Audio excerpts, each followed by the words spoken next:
Welcome to Flat Earth Debate, Uncut and After Show. I'm your host Nathan Oakley, and if you are new to this channel, or you've not done so already, then be sure to subscribe, hit the bell notification icon and join button if you'd like to become a Nathan Oakley 1980 channel member and keep up to date with the Flat Earth Debate. If you would like to support the channel, there is a super chat that runs alongside each of these shows while they premiere, and there's also a PayPal, Patreon, crypto and thanks button in the info box below the video.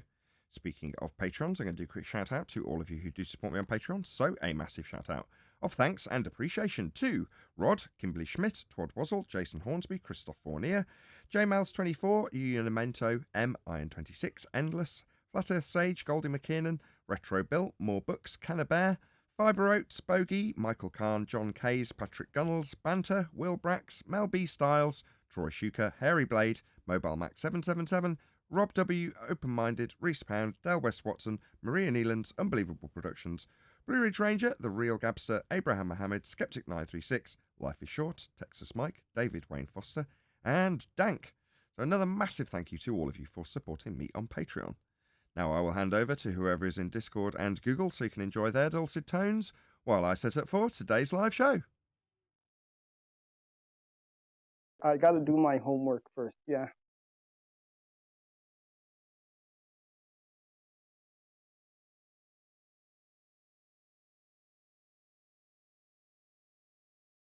But sometimes talking about the discussion before you do your homework can make you go and do more homework. You know what I mean? Like you do a little bit of homework on it, go and have a discussion about it, and then do some more homework on what your discussion you've had. Oh yeah, totally right.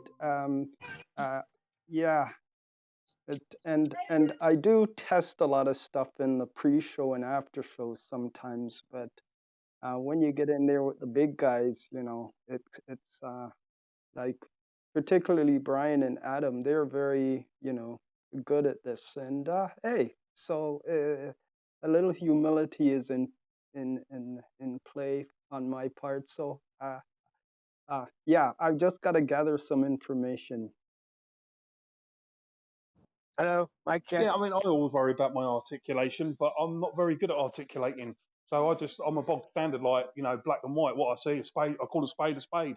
You know what I mean? It's like, it's black and white for me. I can't do all the elegance wording or, you know, the rounding off and making it sound so, you know, next level. But I'll still get to the point, I think. You know where that term comes from? Bog standard? Clearly not. No, I So the way back when Meccano was first introduced, it had two different styles of set that you could buy. One was called standard. It was the box standard, and there was also the box deluxe.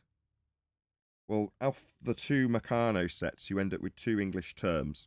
One is bog standard, which comes from box standard Meccano, or the dog's bollocks, which is box deluxe. There you go. Learn something new every day. Oh, that's awesome.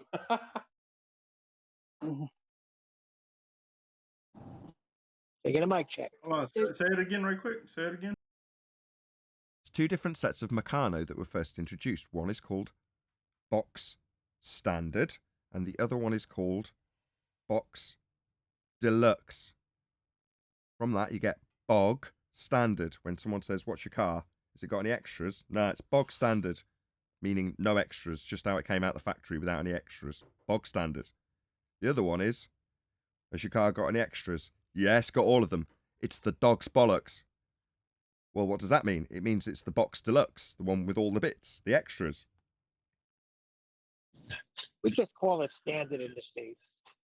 And does that Standard or count? Does that custom? come from a different language?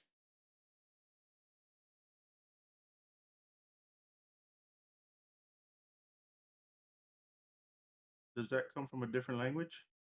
No. English. I think it's just things that develop over time. Like, if I could make the comparison, if I have it right, I think in England they'll call a pen something like a biro that's comes from a brand. Here we say, "Give me a Kleenex," but the Kleenex is the brand, but we really mean a tissue. I'm not sure if it's a comparison. Yeah, close enough.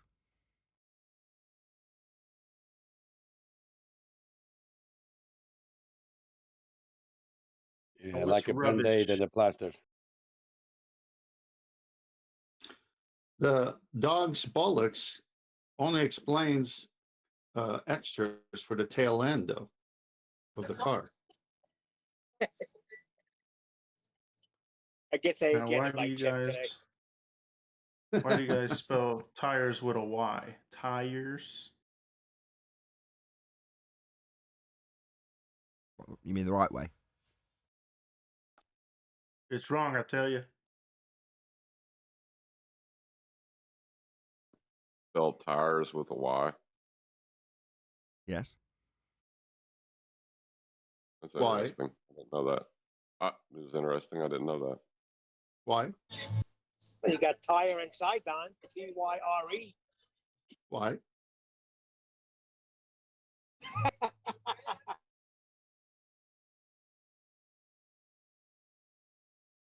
Those pigeons on Finding Nemo. Why? Why?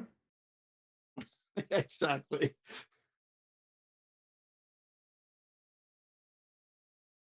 I heard somewhere that the Southern dialect in America is closer to Old English than what the English actually speak now.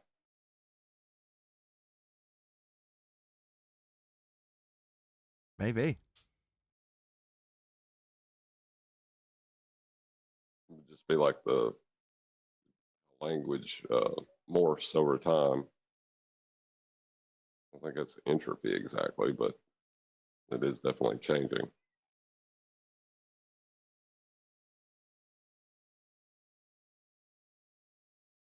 For 4 miles. What's on the agenda for today? I've got yesterday's Black Swan debunked video reposted, Nathan, after your show link. So if no one else has anything, we can go to that one. Okay. Is it by anybody big? It's kind of weird because it kind of has a flat earther represented by a computerized voice or something like that, and it's got the glober, and they're going back and forth. It's a weird video, but they think they're destroying the Black Swan.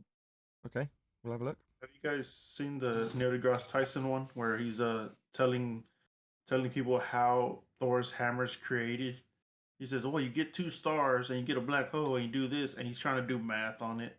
Oh my god! No, sorry, we don't frequent the nerd channels. Neil deGrasse Tyson. Oh, did you say? I didn't know what you said. Sorry, did you say that was Neil deGrasse Tyson doing that? Okay, that puts a different spin on it. He was explaining how Thor's hammer was made according to the movie lore. You know. I see. Within his heliocentric religion. Oh my god, he's so damn dumb. Wow. Once you I put read a lie something on in top chat. of a lie, the There's possibilities are nothing wrong. endless. There's nothing wrong with him explaining how it's made within the fantasy. I mean, he's just making stuff up. Or is he serious? Chris Cosentino. Right, we already suspended disbelief, right? Well, there's no difference. It doesn't matter for him if he's talking about it and then claiming it to be a reality or doing it in science fiction, as they're one and the same thing. Right. So there's nothing wrong with it. He's a storyteller. Yeah. He just, presumably, he won't make a disclaimer at the beginning that, well, everything I say here isn't real. In the same way he wouldn't say that when he talks about heliocentric nonsense. But, it doesn't matter who he's appealing to, who his overlord is in that respect, if it's the Comic-Con overlords or the heliocentric overlords. Does it matter? He's not going to disclaim that it's just nonsense fantasy. Why would he? It's not what he doesn't disclaim, it's what he disclaims that gives it away. Like he'll say, "Oh, you can't see the Earth's curvature. That stuff is flat. You can go this high, you can't see it." Now everybody else that used to visit the show or makes claims, yeah, the bottom of boats and buildings is because it's going over a physical curve, the horizon. And Neil deGrasse is saying to them, no, it doesn't. You can't ever see it. You don't get high enough to see it. it being implied in the magic trick. So we've still got Earth curve in existence at the horizon. We just can't see it curving, according to him, if you raise at altitude. Completely contradicting, A, the notion that we have 1.2 times the square root of the observer's height in feet observable Earth curve at the horizon. And B, that if you did actually have the geometry, which he's not alluding to, he's contradicting, then as you raised in altitude, you'd see more curvature until eventually it would pop into a ball in space. And obviously it's going to become ever more curvy as you raise in altitude. Now what he's saying in that magic trick is you can't see the curve of the Earth that definitely exists from 2 millimeters above this beach ball. Slap, slap, slap, that stuff is flat. Well, then we're all assuming that we've got Earth curve, we just can't see it at the heights he's describing in comparison to an ant 2 inches off a beach ball. So we're still reifying the horizon into a physical limitation to your viewer at 1.2 times the square root of the observer's height in feet, which he's also decrying when he says you can't see it. Just a gaggle screw of black magic conjurings.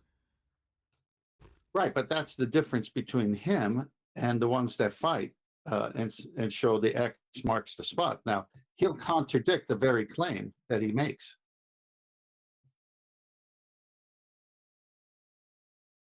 Yeah, but he still has everybody on the ball with that. It's a great magic trick. No, because they've taken everybody into this new meaning of the word science.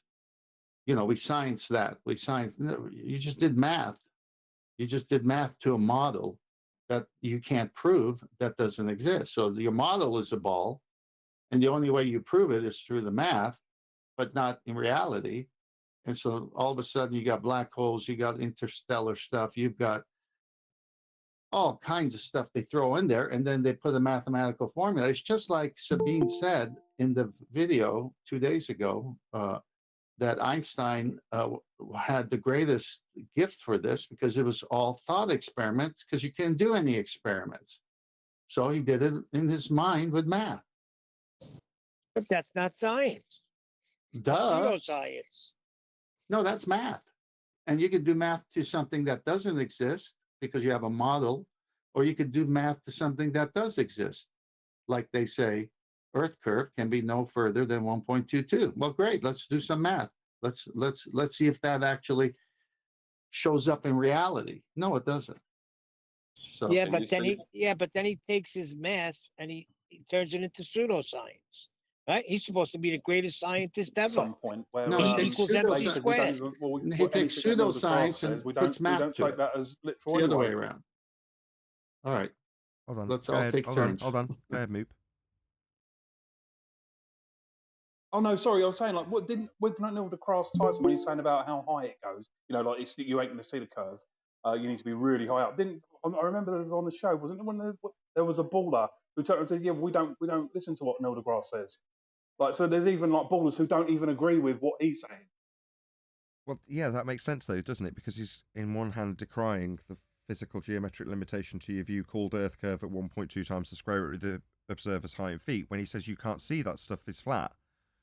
You can't see the curve of the Earth from 2 millimeters above the beach ball, comparing it to something like the ISS. Like, oh right, is that so? So when the fundies come here and calculate it at 1.2 times the square root of the observer's height in feet, as per the geometry of Earth at radius 3959, they're wrong, are they, Neil? Well, they're going to take offence to that and say, oh, we don't follow Neil deGrasse Tyson. Why? Because he doesn't agree with your rhetoric. Well, no, he doesn't agree with your rhetoric because he needs a plausible argument for why we don't see Earth curve. And that's him presenting it. No, you can't see the double speak. You just say, oh, we don't follow Neil deGrasse Tyson. Why not? He's a high priest of heliocentrism. But what, he disagrees with you? Yeah, he's entitled to, isn't he, as a priest? Double speak all day long, and what can you do about it? Just have to believe. Go on your way. Yeah, but Nathan, we call him being a heretic as well.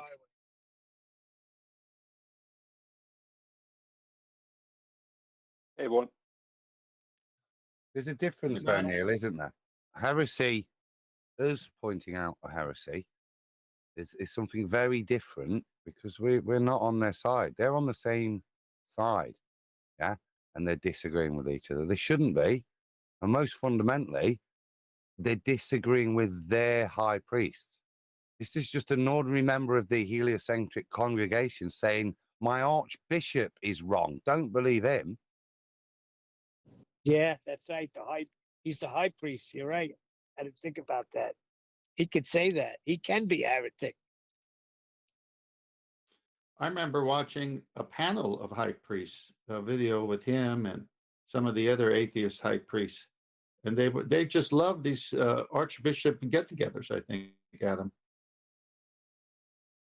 I was wondering about that 1.22 times the observer's height in feet. Will you ever see below surface level to check and see if this is true? Or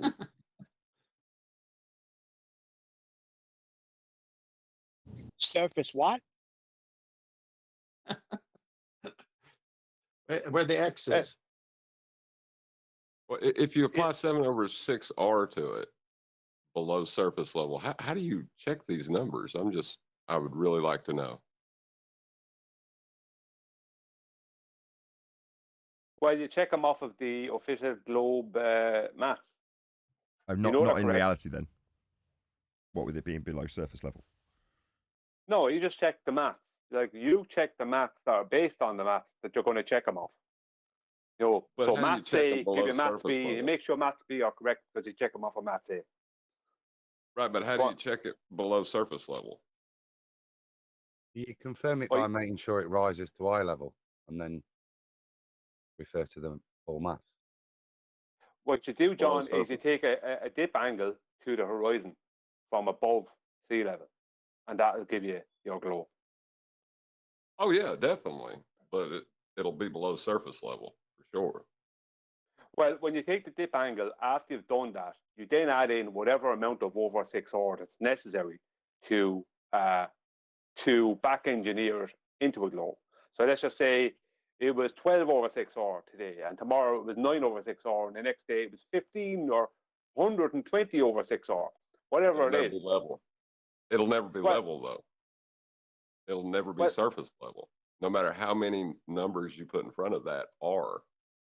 But what you have to do, John, is you have to ignore the fact that every day you go out there, you get the exact same dip angle from the exact same location to the same horizon.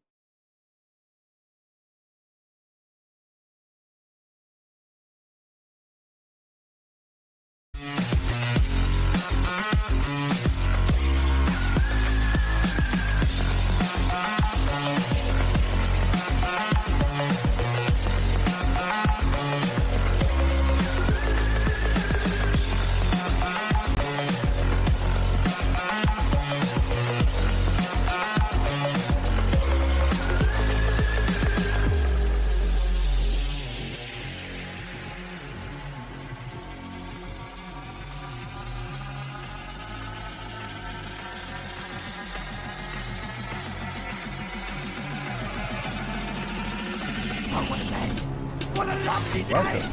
Flat Earth Debate Live.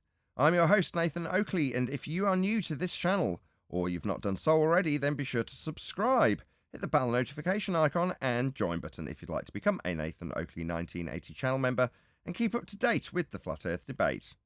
If you would like to support the channel, there is a super chat that runs alongside each of these shows while they are live, and there's also a PayPal, Patreon, crypto, and thanks button in the info box below the video. Most importantly, if you'd like to join the discussion, simply mute the page you are currently watching, then click the link in the info box below this video to join the panel and express your views on the nature of Earth. If you do join, please don't swear. If you do, you'll be ejected, and if you are, please don't try to rejoin the stream using sock accounts. You'll be warmly welcome back on the next stream. Please also share the show on social media. Sharing the show obviously increases the live audience, but this in turn increases the chances of a more diverse panel, so please share the show on Facebook and Twitter. Now, we are joined by Chocolate Saiyan, trying to join in the middle of my introduction. Thank you very much indeed. Neil, Refracted Curvature, The Adam Meekin, Brian's Logic, 10th Man Rising, and a whole bunch of people in Discord, so welcome one and all. Yo, yo, Hello. yo. Good morning. Hello, hello, hello. Yo, yo, yo. Let's get going. Hey, good afternoon. Yo, yo. Good afternoon. Welcome one and all. Any single viable hypothesis from any of the fields of astronomy, cosmology, or astrophysics? Negative. Black holes. Who's going to give the red dwarf line? Is it me or Adam? The thing about a black hole, right? the primary defining feature of a black hole, right, is that it's black. And the thing about space, your basic space color, the color of space is that it's black. So how are you supposed to see them? Well, we know they have to be there Do we? because of the model. We know they have to be there. Hello, guys. Hey, Arwin. Hey, Arwin, help me out with this black hole thing.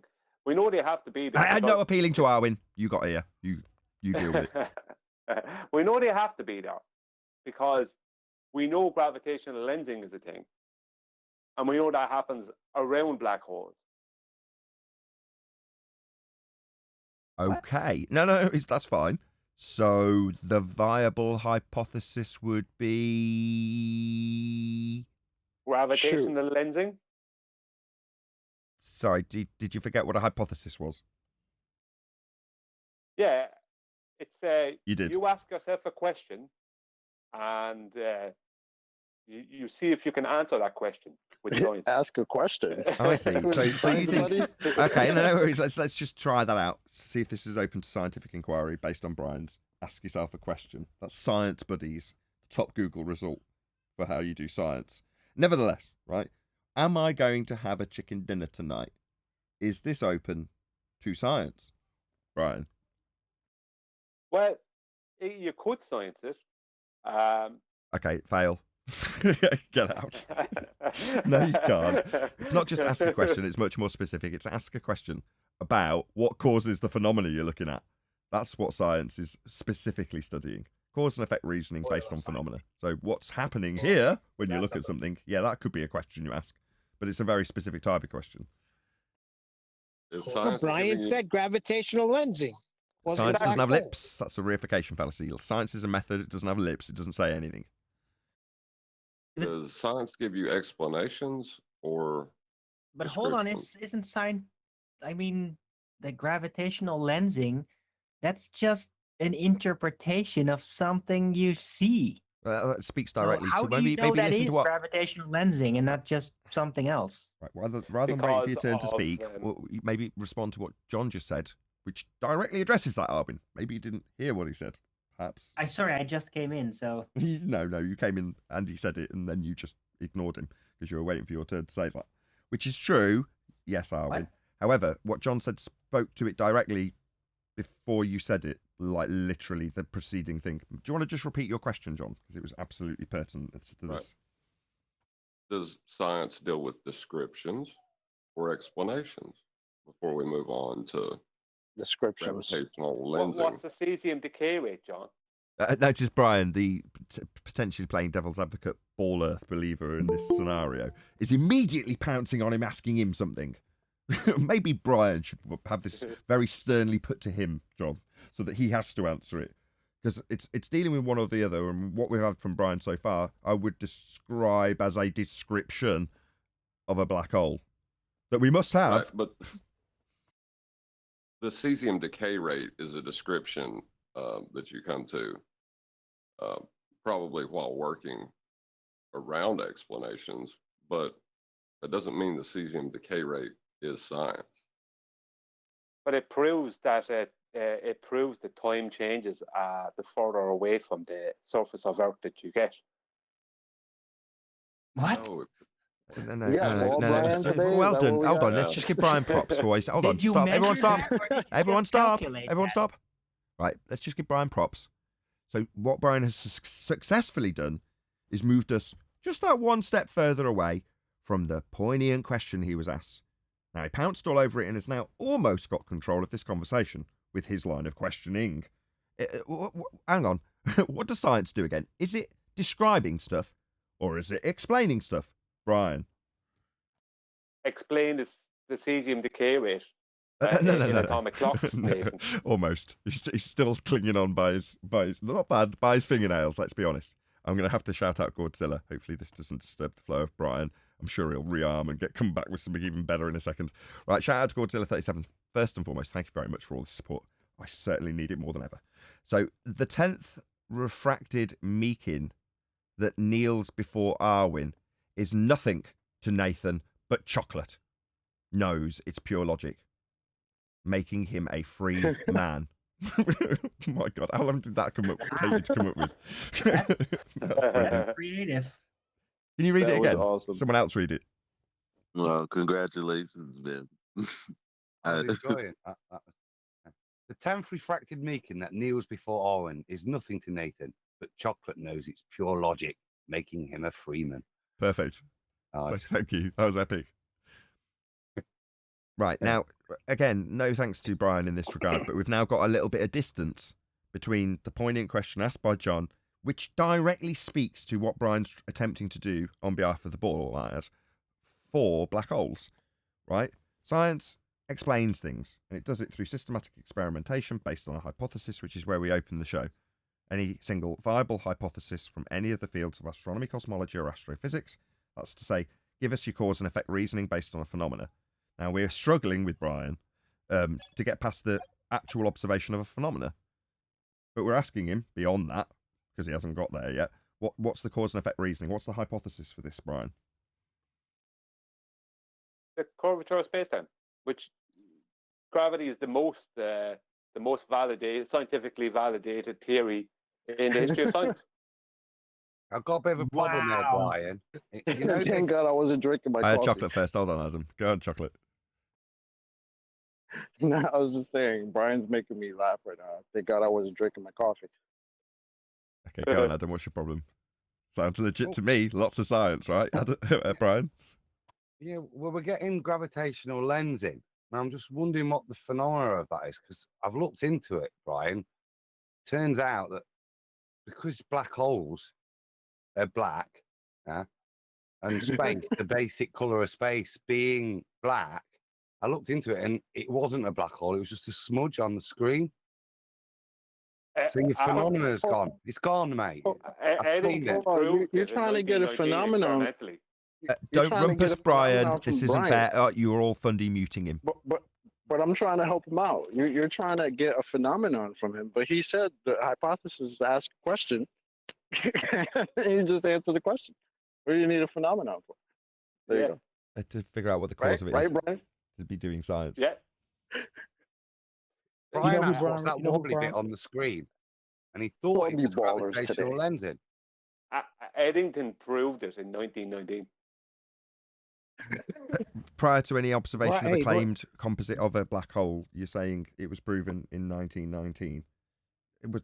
Yeah, he proved gravitational lensing in 1919 when a star that should have been behind the sun was above the sun, and he proved that. Okay. Yeah, that's hilarious. Like, you prove your theory after you make it. What? Years afterwards, too. Yeah, that's hilarious. No, to be fair, though, he did do that with equipment that couldn't do it, and it wasn't validated by anybody else on his holiday to Africa. So it's pretty valid. As I said, there's no theory, scientific theory, more valid than gravity. It's been proven over and over again. Okay, well, you've got that across. Okay, I've got every bit of meat I need. Okay, so theory comes after experiment. Experiment comes after hypothesis. Hypothesis is your presumed cause of an effect you've observed in nature that you want to know what caused it, i.e. you're explaining what happened. So if you, as I explained earlier in response to science buddies, if your question's what's going on here then, then fine. But if your question is in regards to how will I describe this, then not fine. Especially if you haven't actually observed anything yet and you're coming up with a description within a model that's going to be validated at a later date in terms of the observation, not the explanation within science, that's varying a presumed cause to see if it causes the phenomena, but saying you've actually observed it when you composite together various different viewpoints to say you've got the phenomena that you predicted you'd have because you've got to have it. Did I summarise everything? I'm pretty sure I did. That was a long single housekeeping question. The phenomena was gravitational lensing, and that was proven in 1919 by Eddington. That's good. Okay, well, no, I didn't think you'd go there, but we will because we can round it out nicely. Okay, so where's that observed in nature? Say black holes and MF. So you observe it during a solar eclipse. Okay, go on. But that's when you observe it. You observe that the stars are in a different position than they should be during a solar eclipse. Because what do you mean they should be? Because now we can see them, whereas we couldn't see them when the sun was shining. So it's obvious no, that no. they've been No. that they've been, due to the curvature of space time, that they've been warped out of position. So no. Saying you're wrong about where you predicted something will be is not the same as something occurring in nature. You know, for example, it's day now here. I look in the sky, no stars. As it turns to night, twinkly lights appear. There you go. That's a phenomena. Something happening. You're saying it wasn't where I thought it would be. That's not a phenomena. How are you going to shoehorn in? It is during a solar eclipse. Is It's it? called a faulty prediction. Exactly, Owen. I just read up on that. It said with great deliberation, then they agreed all of a sudden. So there they go. They thought about it and agreed to it. It must be true. Okay. told you. Meanwhile, science establishes the cause of an effect you want to know the cause of. So if we've not got a phenomena, it's just a what, wrangle dangle between pipe smoking, slipper wearing, bad breath fundies. I don't. That's not a phenomena. Are we done? Well, if you want to deny gravity, then maybe we are. I think